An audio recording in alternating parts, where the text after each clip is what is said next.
Hecho 10, del 1 en adelante. Hecho 10. Ya lo tienen. Sí. Bien, dice así.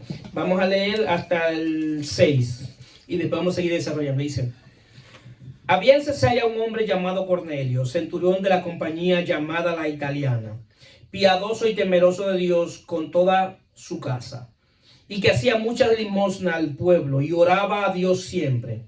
Este vio claramente en una visión como a la hora novena del día que un ángel de Dios entraba donde él estaba y le decía: Cornelio. Él, mirándole fijamente y atemorizado, dijo: ¿qué es, Señor? Y le dijo: tus oraciones y tu limosna han subido para memoria delante de Dios. Envía pues ahora hombre a Jope y haz venir a Simón, el que tiene como sobrenombre Pedro. Este posa en casa de cierto Simón curtidor, que tiene su casa junto al mar. Él te dirá lo que es necesario que haga. La palabra del Señor está bendecida. Amén. Estaremos predicando sobre memoria espiritual de Dios. Bien, la memoria es la capacidad de la mente de recordar eventos pasados, guardar imágenes, palabras, códigos. Eso es la memoria. Entonces nosotros tenemos la capacidad de recordar cosas que no han pasado, eventos y cosas importantes, así como cosas que han trascendido nuestra vida. Nosotros fuimos creados a imagen y semejanza de Dios. Y Dios tiene memoria. Dios tiene memoria de nosotros y de lo que en verdad demuestra aquí en las Sagradas Escrituras. Y hacer hecho semejante a imagen de Dios también tenemos memoria. Entonces, ¿qué sucede? En la memoria es donde está todo lo que hemos vivido, todo lo que hemos pasado. Ahora bien, la memoria, Dios creó al hombre como su imagen y su semejanza. Entonces, el hombre tiene la capacidad de tener memoria y recordar eso. La caída provocó que el hombre perdiera la memoria de quién es Dios. Nos damos cuenta de que vemos un Adán escondiéndosele a Dios después del pecado. Un Adán mintiéndole a Dios. Entonces perdió la memoria enteramente de quién era Dios, porque Dios lo visitaba diariamente a Adán, pero después de la caída, eso provocó que haya una enemistad en nuestra mente. Nosotros nacemos enemigos de Dios. ¿Qué implica eso? Que nosotros no tenemos la manera de conocer a Dios, a menos que Dios intervenga en nosotros. ¿Por qué? Porque nuestra enemistad con Él hace que nos alejemos de Él por naturaleza. Bien, ahora bien, la carta de los Hechos es una carta de relatos bíblicos, de hechos que pasaron en ese tiempo cuando la iglesia primitiva se formó. ¿Qué implica eso? Implica que la carta de los Hechos no es una carta para establecer doctrina, es una carta para establecer principios. Me voy a explicar. La Biblia enseña diferentes tipos de doctrina. Si nosotros hablamos de la salvación, tenemos que entender que la salvación es por gracia. Eso es una doctrina establecida en todas las iglesias cristianas, que la salvación es por gracia. Nadie puede rebatir de que la salvación es un regalo de Dios por gracia. Es una doctrina, la doctrina de la gracia. También tenemos lo que es la doctrina de la justificación por la fe, que solamente por la fe en Cristo Jesús podemos ser salvos. Esas son doctrinas que no hay manera de que una iglesia bíblica pueda refutarla. Ahora bien, cuando hablamos que es una carta de principio, es que cuando tú vienes al libro de los Hechos, tú no puedes establecer principios de relatos bíblicos. Tú no puedes hacer doctrina de relatos bíblicos. Son principios. ¿Qué implica eso? Que como Dios actuó aquí con Cornelio, no necesariamente va a actuar con todo el mundo. ¿Me están entendiendo? Eso fue un trato de Dios con Cornelio. Entonces eso es un principio. No quiere decir que Dios va a hacer lo mismo conmigo ni contigo. Él lo hizo con Cornelio. Y por eso es que se establece que entonces no podemos establecer doctrina de la carta de los Hechos, sino principios que son importantes y que enriquecen nuestra vida espiritual. Bien, ahora bien, en este relato bíblico tenemos dos personajes. Tenemos por un lado a Pedro, que era un apóstol y era el líder de la iglesia primitiva. Pero por otro lado tenemos a Cornelio, que era un gentil. Entonces, aquí hay un contraste entre el pensamiento gentil y el pensamiento de los judíos. Entre la memoria espiritual que tenían los judíos de quién era Dios, Pedro tenía una memoria espiritual de quién era Dios porque era judío y entendía que solamente los judíos eran que pertenecían al reino de Dios, que Dios solamente tenía un plan con los judíos, eso es lo que yo pensaba. Aunque Dios ya en el Antiguo Testamento y a través de las Sagradas Escrituras había revelado que también los gentiles iban a ser parte del pueblo de Dios, que Dios no es un Dios de una nación, sino de todo el universo, de todas las sombras, de toda la creación. Entonces el judío entendía de que los gentiles le llamaban inmundo, le llamaban también le llamaban de una manera despectiva. Ahora bien, nosotros vemos del otro lado a Cornelio, gentil, pero mira la descripción que se le da a Cornelio. ¿Cómo se habla de Cornelio? Dice que es un hombre piadoso y temeroso de Dios. Ese es un calificativo que se le daban en aquellos tiempos a los hombres que creían en Dios, pero que no practicaban el judaísmo. Cornelio creía en el Dios de Israel, en el Dios de los judíos, pero él no practicaba los ritos judíos, ni las disciplinas judías, ni los cultos judíos. Entonces, ellos tenían siempre a este tipo de gente por estima, porque aunque no le servían a Dios en el judaísmo, creían en el Dios de los judíos. Ahora bien, nosotros vemos que Cornelio tenía una relación personal con Dios. ¿Por qué? Porque él creía en Dios, al punto que tenía fe en Dios, porque oraba a Dios, al Dios de Israel. Tenía confianza.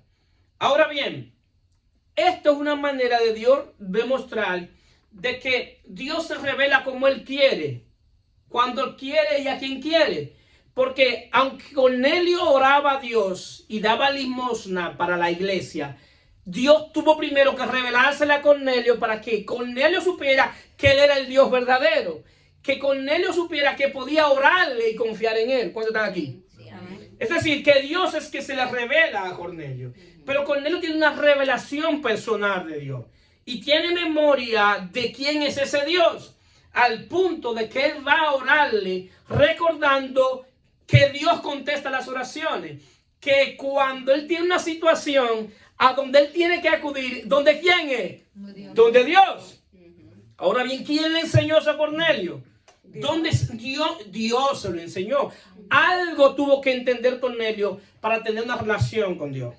Entonces vemos ahí cómo opera la memoria espiritual. Una memoria espiritual de un no creyente, de un judío, y una memoria espiritual de quién es Dios y un judío. Ahora bien, ¿por qué es importante la memoria espiritual? Porque nosotros antes de nacer fuimos marcados por Dios. Nosotros no estamos en este mundo por casualidad. El que cree que está en este mundo por casualidad no ha entendido quién es Dios. Si usted está aquí, no crea que usted está aquí porque usted quiso. Usted está aquí porque Dios lo trajo. Amén. Dios lo trajo aquí. Y hasta aquí Dios lo ha traído ¿para qué? Para cada día más irse revelando. Esto de la memoria espiritual es tan fuerte y tan poderoso que antes de nosotros conocer a Cristo ya Dios nos estaba persiguiendo. Hay eventos en nuestra vida, que indiscutiblemente Dios tuvo que meter su mano. Es decir, yo mismo estoy aquí por un evento que Dios permitió y provocó. Si yo estoy en este mundo es porque Dios permitió ese evento. Si Dios no hubiese permitido ese evento, yo no estuviera aquí. Y es un asunto, un pequeño testimonio, es que cuando el tercer hijo de mi madre, ya mi madre iba a dar a luz, mi madre tenía la mentalidad de, como dicen en el Cibao, prepararse y no tener más hijos. Vive en un campo de Puerto Plata. ¿Qué pasa? Ya faltando pocos días para dar a luz, le fueron a dar una falsa noticia de que un camión había entrado en la casa de mi abuela y había desbaratado la casa de mi abuela. Y lo que fue un pequeño choquecito. Esa noticia provocó que mi mamá ahí mismo diera luz y no fuera al hospital. Si mi mamá hubiese ido al hospital, se hubiese preparado. Y yo no hubiese nacido. Así que ese evento permitió que yo naciera. Pero ¿por qué permitió Dios ese evento? Para que yo pudiera hacer. Porque si yo no hubiese nacido, entonces el propósito de Dios no se hubiese cumplido.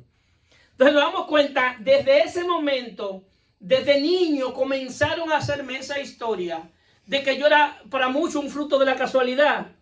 Pero yo no era un fruto de la casualidad, yo era un propósito de Dios. Amén. Y desde ahí yo comienzo a tener memoria de quién es Dios y qué Dios quería hacer conmigo. Pero no solamente conmigo, sino cada uno de nosotros pueden hacer memoria de eventos en cada una de sus vidas y saber que si están aquí es porque Dios lo ha permitido. ¿Cuántos dicen amén? Amén. Entonces, ¿qué sucede? Pues es el propósito de que nosotros tengamos memoria de Dios, memoria espiritual. Y esa memoria comienza antes de nosotros conocer a Jesucristo. Pero lo importante, ¿qué es lo importante de tener memoria de quién es Dios? La memoria espiritual. Lo importante de esto es que te va a dar fortaleza.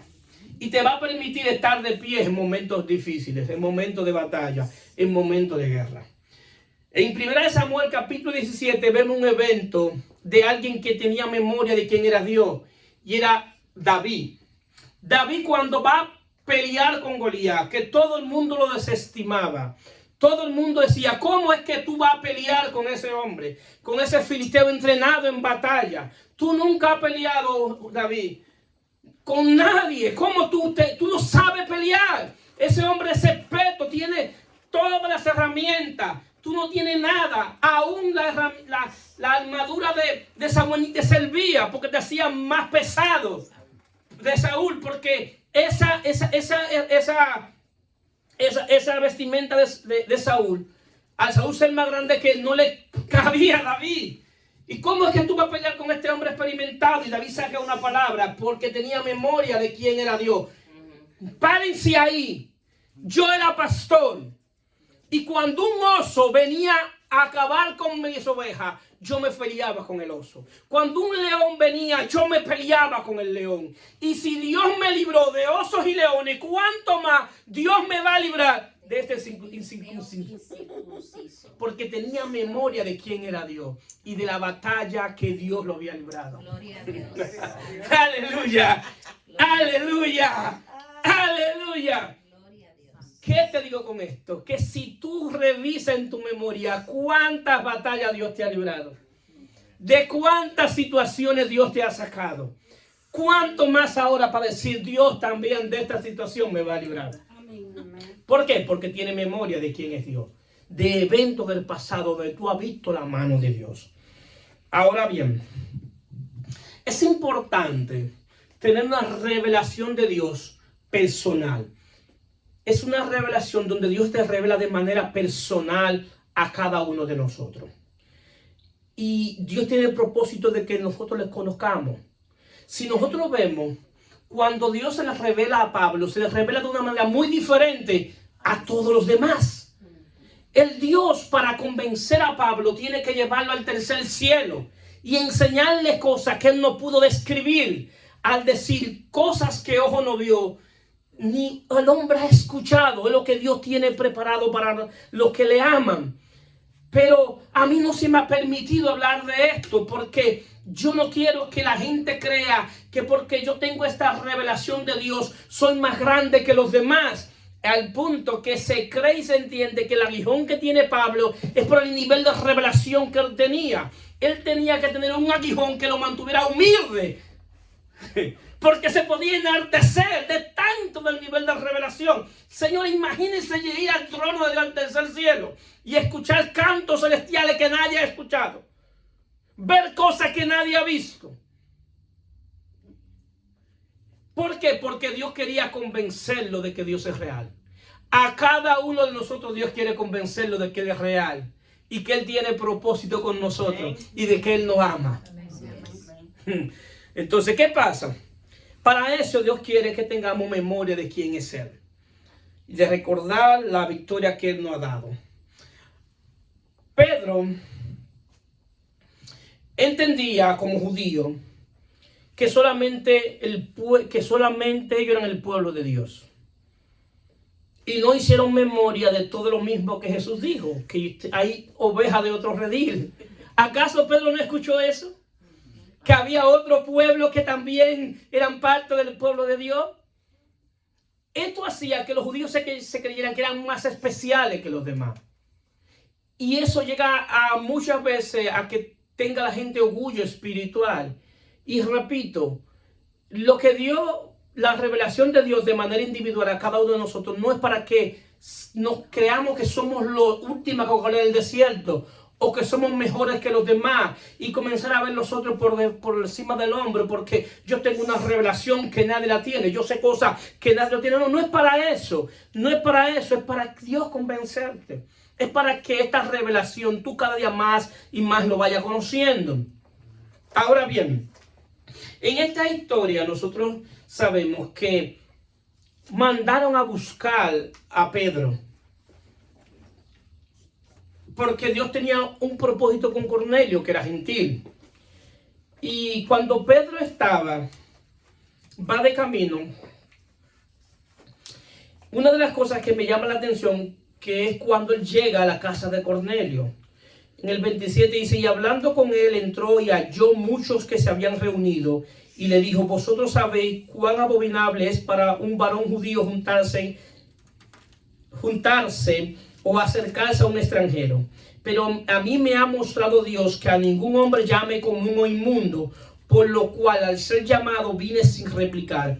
Así que pregunto, ¿por qué causa me habéis hecho venir? Eso es ya cuando Pedro está en la casa de Cornelio. Cornelio, un judío no entraba a la casa de un gentil, porque era considerado inmundo.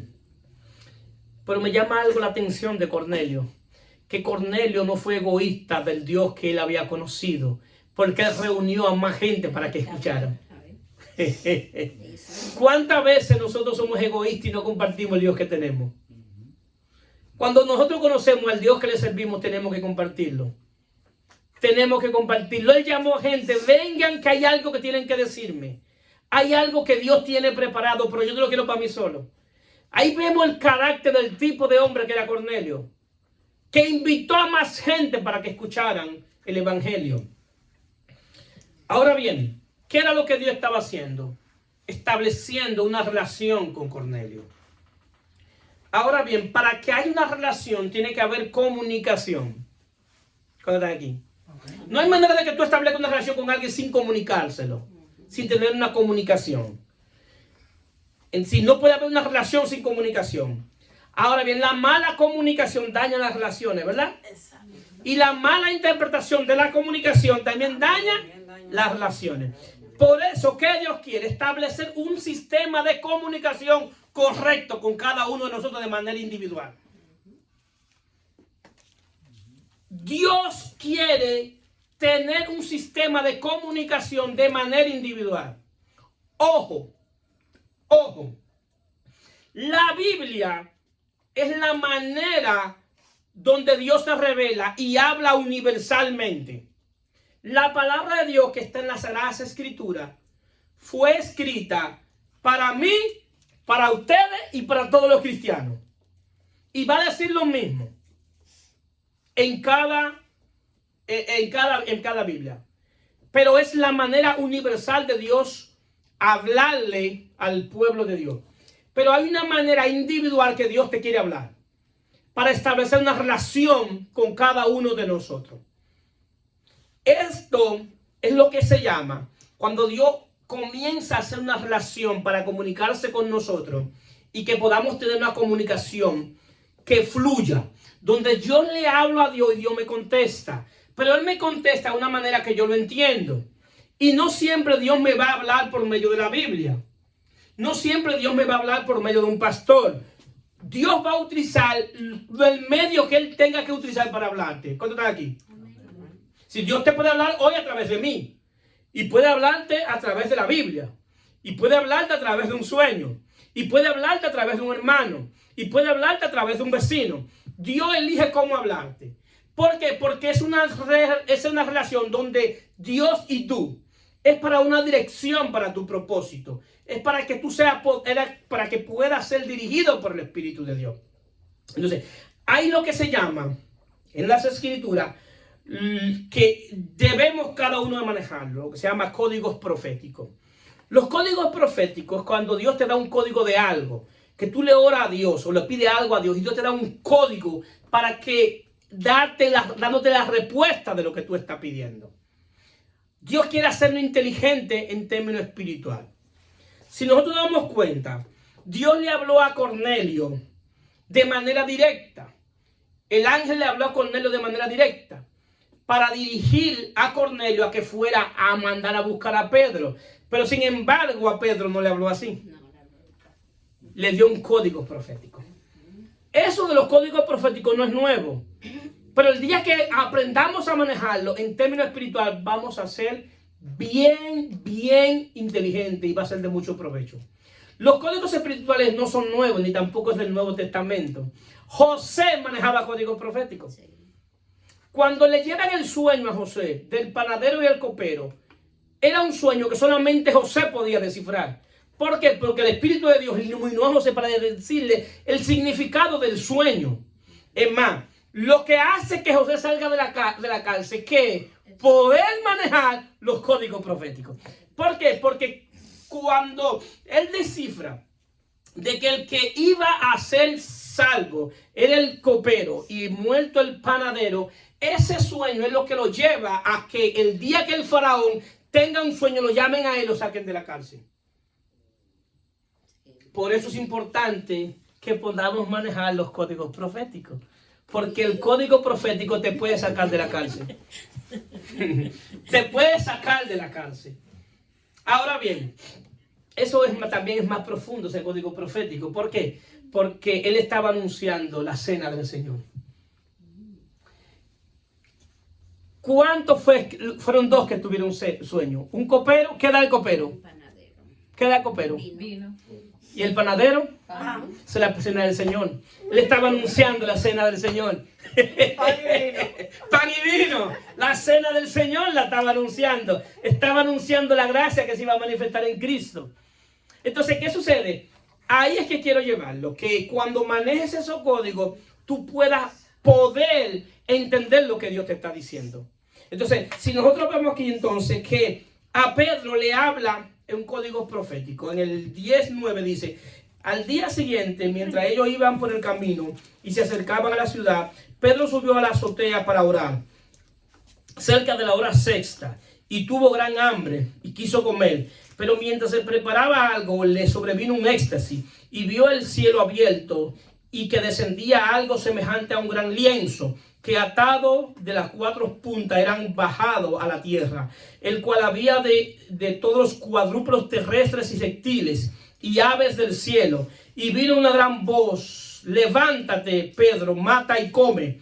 Entonces Pedro dijo: Señor, no, porque ninguna cosa común e inmunda he comido jamás. Volvió la voz a él a la segunda vez: lo que Dios limpió, no lo llames tú común. Esto se hizo 3 veces y aquel lienzo volvió a ser recogido en el cielo. Y mientras Pedro estaba perplejo dentro de sí sobre lo que significaba la visión que había visto, he aquí los hombres que habían sido enviados por Cornelio, los cuales preguntaban por la casa de Simón, llegaron a la puerta. Ahí vemos Dios dándole una visión, unos códigos a Pedro.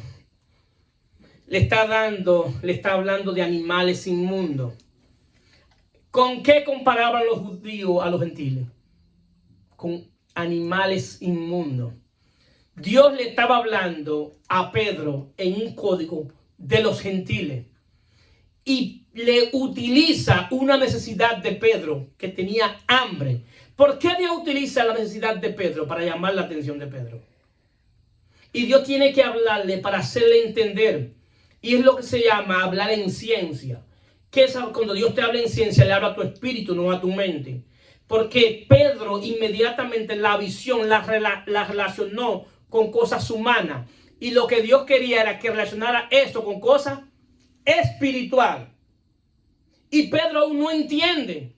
Porque queda perplejo. ¿Qué Dios me quiso decir? Porque él sabía que Dios le estaba diciendo algo. Él lo que no entendía, ¿qué era lo que Dios le estaba diciendo? ¿Por qué? Porque Pedro, al ser judío, nunca iba a entender o nunca iba a aceptar que los gentiles eran parte del pueblo de Dios. Es que había un plan con los gentiles. Y por eso Dios tiene que hablarle en código, tiene que hablarle al Espíritu. ¿Para qué? Para que por medio del Espíritu descifre lo que Dios le está diciendo. Y el hombre va a... ¿Y qué es lo que Dios me ha querido decir? ¿Qué es lo que Dios me quiere decir? Porque yo sé que Él me dijo algo, Él me dio un código, pero yo no entiendo el código. ¿Cuántas veces Dios te ha dado un código y tú no entiendes qué es lo que Dios te está diciendo? ¿Cuántas veces tú estás orando y le pides algo a Dios y Dios te da la respuesta? Y si tú no sabes el código, no vas a saber qué es lo que Dios te está diciendo. Entonces, una de las cosas que tenemos que aprender a manejarlo. Y esto no es exclusivo de un grupito, porque ahí es que viene el asunto. Esto no es exclusivo de un grupo ultra, mega iluminado. Esto es para todo aquel que tiene el Espíritu de Dios. Pablo dice que el Espíritu que está en nosotros hace cosas maravillosas en nosotros. Nosotros solamente no nos hemos detenido a ver las cosas, la maravilla que hace el Espíritu de Dios. Y creemos que el Espíritu de Dios lo limitamos nada más a sentir, a todo lo que se manifiesta, gloria a Dios por eso. Pero hay cosas internas que el Espíritu de Dios quiere hacer en nosotros para hacernos inteligentes, sabios, para podernos dirigir. Pero tenemos que tener una mente donde el Espíritu de Dios pueda obrar, pueda iluminar nuestro entendimiento para que así Dios pueda cumplir su propósito. Pedro no entendía el código que Dios le estaba hablando. Y lo que Dios estaba relacionando era lo que él conocía con lo que él quería decirle. Lo que él conocía era que los gentiles eran inmundos. Por eso él le trajo animales inmundos. Y ahí es que tú tienes que relacionar lo que Dios te está diciendo en términos físicos con las cosas espirituales que Dios te quiere decir. ¿Cuántos están aquí? Amén. ¿Se está entendiendo? Sí, perfectamente. Ahora bien, eso es una obra del Espíritu.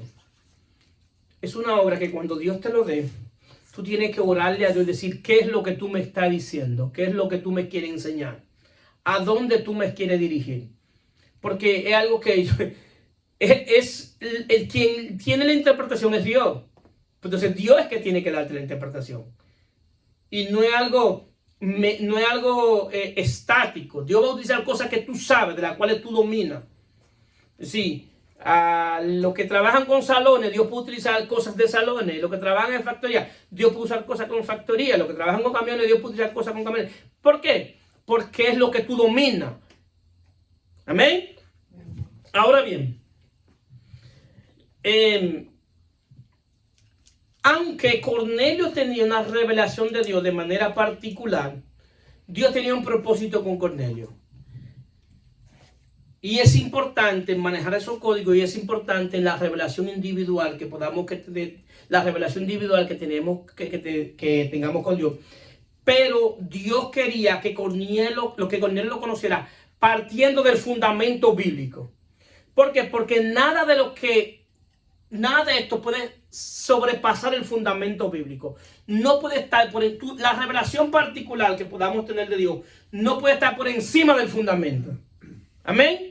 Si tiene que estar basado en lo que es el fundamento bíblico. Si alguien viene a dar una revelación por encima del fundamento, ya está cayendo en herejía. Si tiene que estar dentro de lo que es el fundamento. O sea, lo que Dios quería era que Cornelio conociera verdaderamente la salvación. Y ya estaba en el nuevo pacto. Y la salvación en el nuevo pacto era por medio de la predicación del evangelio y creer en el evangelio. Es decir, que Dios tenía una relación con Cornelio, pero Dios quería llevarlo a la salvación. ¿Para qué? Para que Cornelio pudiera tener una revelación progresiva de quién era Dios. Dios va de menos a más. Y Dios quiere que tengamos una revelación progresiva de Él. Constantemente. Pero partiendo del fundamento. Por eso en Hechos 10:32 le dice, Dios le dijo a Cornelio que mandara a buscar a Pedro para que escuchara lo que Pedro tenía que decirle. Sí, Cornelio, yo tengo una relación contigo. Tú tienes una revelación limitada de mí. Pero yo quiero que tu relación conmigo comience desde el fundamento. Y por eso es que Pedro viene a predicarle el evangelio.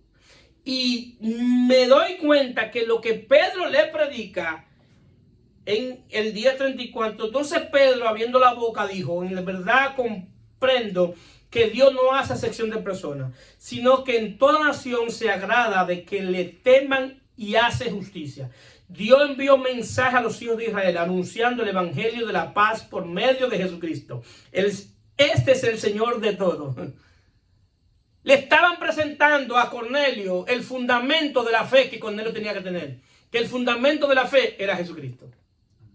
Que aunque él conocía a Dios y tenía una relación limitada con Dios, el fundamento que tenía que partir de su relación era la fe en Jesucristo. Entonces, ¿qué sucede? Dice, este es el Señor de todo. Vosotros sabéis lo que se divulgó por toda Judea, comenzando desde Galilea, después del bautismo que predicó Juan, como Dios ungió con el Espíritu Santo y con poder a Jesús de Nazaret, y como éste anduvo haciendo bienes y sanando a todos los oprimidos por el diablo, porque Dios estaba con él. Vemos entonces que Cornelio, aún conociendo y teniendo fe en Dios, necesitaba un fundamento. Y es el fundamento del nuevo pacto, que es el fundamento, que es la fe en Jesucristo. Lo que sostiene el edificio espiritual nuestro como fundamento es Jesucristo. Cuando alguien pierde a Jesucristo de vista, perdió el fundamento. Y una de las cosas, si nos damos cuenta, y pueden estudiar todas las falsas enseñanzas, todas las herejías, atacan a la persona de Jesucristo. Todas. Dese cuenta, usted puede hablar con cualquier religión y no tiene problema con el Padre. El Padre creen lo mismo que nosotros creemos con el Padre. Muchas también creen lo mismo que nosotros creemos del Espíritu Santo. Ahora bien, ¿dónde comenzamos a chocar? Cuando comenzamos a hablar de Jesucristo. Ahí es que inmediatamente comienza a ser atacado. ¿Por qué? Porque el Dios de este siglo quiere cegar el entendimiento de los incrédulos para que no les resplandezca la luz del Evangelio en la falta de Jesucristo. Porque lo que va a hacer que nosotros seamos transformados a la imagen de Dios es la fe en Jesucristo. Es verlo a Él. Entonces, por eso es que el Hijo es atacado. Ahora dicen muchas dentro de la iglesia cristiana que han abrazado la cultura hebrea. Lo último que están hablando es que Jesucristo no es Dios, sino que Jesucristo es un personaje divino, pero que no es Dios. Bueno, si Jesucristo no es Dios, todo el fundamento bíblico está en el suelo. Es más, si Jesucristo no es Dios, no hay razón de que estemos aquí. Si Jesucristo no es Dios, podemos cerrar esto y irnos por aquí mismo. Se acabó el fundamento, no hay razón por qué predicar. Y están atacando que Él no es Dios, que Él es un personaje divino. O un profeta, o tiene como un profeta. Si Jesucristo no es Dios, no puede perdonar pecado. Si Jesucristo no es Dios, no puede redimirme. Si no es Dios, no puede ocupar mi lugar en la cruz. Entonces el fundamento bíblico se cayó inmediatamente. La Biblia tenemos que cerrarla y buscar otro libro. Entonces, ¿qué sucede? Ahí es que viene el asunto. Y Dios quería plantar ese fundamento en Cornelio. De que Cornelio conocía a Dios y quizá le llamaba el Dios de judío, el Dios de Israel, el Dios de Abraham, de Isaac y de Jacob. Podía decirle el Dios de esto, pero está diciendo Cornelio, ahora en el nuevo pacto, el nombre que se le ha dado a los hombres para que sean salvos es el nombre de Jesús. Para que tú puedas tener una revelación progresiva de quién es Dios, tienes que enfocarte en quién es Jesús. Tienes que enfocar la fe en Él. Míralo a Él. ¿Por qué? Porque sabemos que tú quieres tener al Padre y que tú tienes al Padre porque tú hablas con Él, tú le oras a Él. Pero déjame decirte, Cornelio, que el que no tiene al Hijo no tiene al Padre. Para tú tener al Padre tienes que tener al Hijo. Dios quiere que tú lo tengas a Él, pero tiene que tener al Hijo. Ahora enfócate en el Hijo, Cornelio. Entonces, ¿qué sucede? Y el Evangelio es el anuncio de lo que Dios ha hecho en Cristo. Y una de las cosas que me llama la atención es cuando dice que lo que Jesús hizo, y sanando a todos los oprimidos por el diablo, porque Dios estaba con él. Miren, escuchen, mejor dicho, queridos hermanos. Hay muchas cosas de las cuales no tiene que ver ni el diablo ni Dios, que son decisiones personales que nosotros tomamos. Son malas decisiones. Ahora, lo que aprovecha Satanás es ese momento de esa mala decisión. ¿Para qué? Para atacarte. para oprimirte, para culparte, para traer dardo a tu mente. Y lo que quiere atacar es tu fe. Entonces, ¿qué sucede? Una de las cosas que Cristo quiere, o que Dios quiere, es que le sirvamos en libertad. Que le podamos servir en libertad. Pero cuando somos oprimidos por Satanás, no podemos servirle en libertad. Porque la opresión hace que tus pensamientos no fluyan libremente. Y la opresión es algo que te aprieta. Y tú ves la desesperanza. Y tú ves el momento. Y tú ves el momento que el momento está difícil. Y es verdad, está difícil el momento. Pero el problema es que la Biblia nos enseña que nuestra mirada y nuestra confianza tiene que estar en el Dios que me puede sacar de esa situación. ¿Cuántos dicen amén? Amén. Es decir, no es confiar en un hombre. No es confiar es en Él. Y muchas veces las cosas no suceden porque Dios permite que nosotros no cansemos de chocar con querer abrir puertas por nuestra propia fuerza. Y Dios está mirando. Dios te voy a dejar que tú abras todas las puertas. Para cuando no tenga ninguna, tenga que venir a mí. Para que entienda que yo soy el Dios que abro puertas. Y la que yo abro, nadie la cierra. Y la que yo cierro, nadie la abra. Yo estoy esperando. Dile un aplauso a Cristo. Sigue abriendo puertas y sigue cerrando puertas. Entonces, ¿qué sucede? Como Dios quiere que le sirvamos en libertad, una de las cosas que podemos dar gracias a Dios es que Dios quiere establecer una memoria espiritual en nosotros. Y para que Él pueda comunicarnos a nosotros su voluntad y dirigirnos. Y una de las cosas que yo digo, que una de las cosas que tenemos que aprender es aprender a orar conforme a la voluntad de Dios. Y para eso se nos dio el Espíritu Santo. Y el Espíritu Santo parte en el mensaje del Evangelio es conforme al fundamento. Y volvemos al fundamento. Efesios 1:13. En él también vosotros, habiendo oído la palabra de verdad, el Evangelio de vuestra salvación, y habiendo creído en él, fuiste sellado por el Espíritu Santo de la promesa. Es decir, que el fundamento parte de creer en la verdad. Y que el Espíritu de Dios va a obrar conforme a la verdad. Yo dudo que en alguien que esté creyendo en una mentira, el Espíritu Santo esté obrando en él. Para que el Espíritu Santo te pueda dirigir, tiene que ser conforme a la verdad. Dios liberta hablando verdad.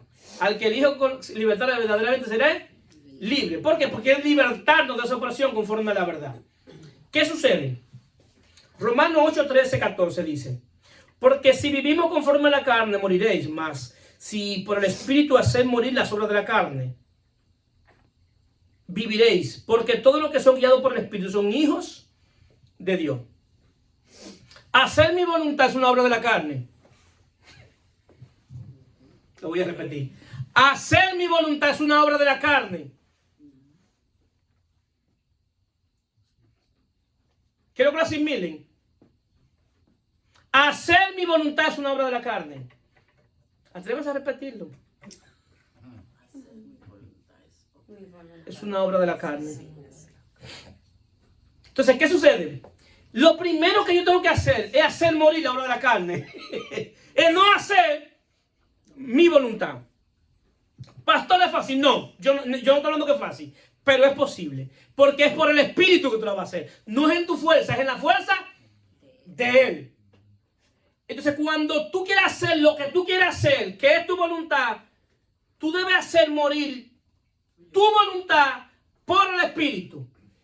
Y la mejor manera es, si el paso que yo voy a dar viene de ti, Señor, eres tú que me estás moviendo. Señor, esta es tu voluntad. ¿Cuál está aquí? ¿Por qué? Porque ahí es que vienen los problemas. Cuando yo hago mi voluntad. Entonces, Dios quiere enseñarme a que cada paso que yo voy a dar, yo necesito. ¿Y dónde eres, Señor? Yo quiero hacer esto, pero dime tú si esta es tu voluntad. Háblame, dirígeme, dame un código, algo, aunque sea un zapatazo, dame, pero dime si esta es tu voluntad para mi vida. Pero que puede ser que yo estoy obrando en la carne y ando detrás de lo que yo quiero, pero no es lo que tú quieres para mí.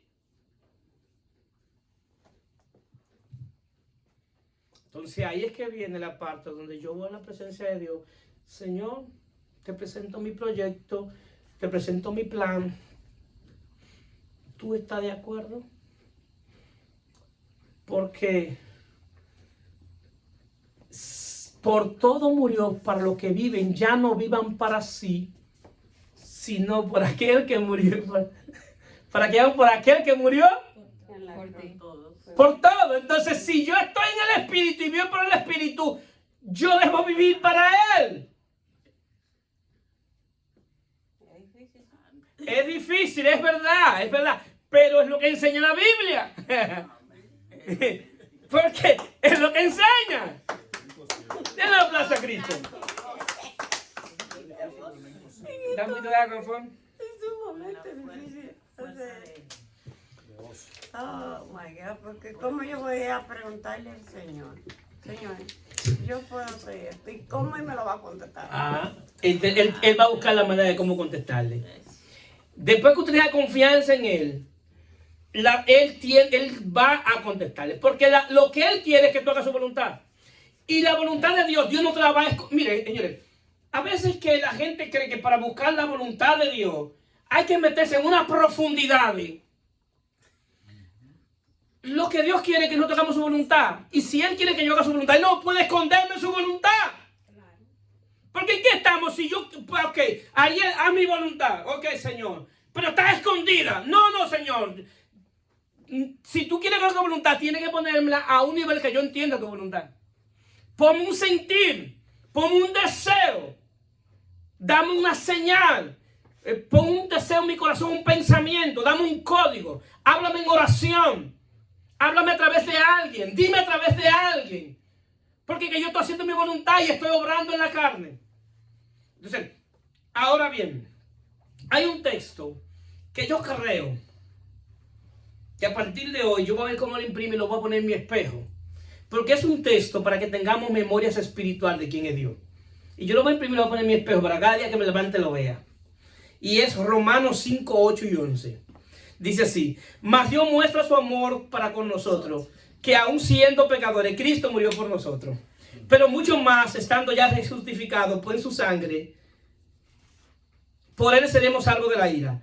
Porque si siendo enemigos fuimos reconciliados con Dios por su muerte de su Hijo, mucho más, estando reconciliados, seremos salvos por su vida.